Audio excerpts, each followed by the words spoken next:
what are the ingredients? First we have an egg, then we have 2 glasses of water, a spoon and a salt. So we are going to take this salt out and put it in the salty water.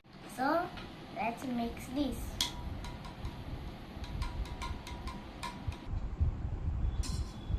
So as you can see, the water has become clear like this one. So let's start the experiment. So let's see if this can float.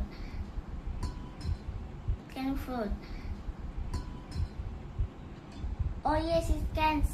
So the water is heavy, so it can hold the egg up. And next try the another one.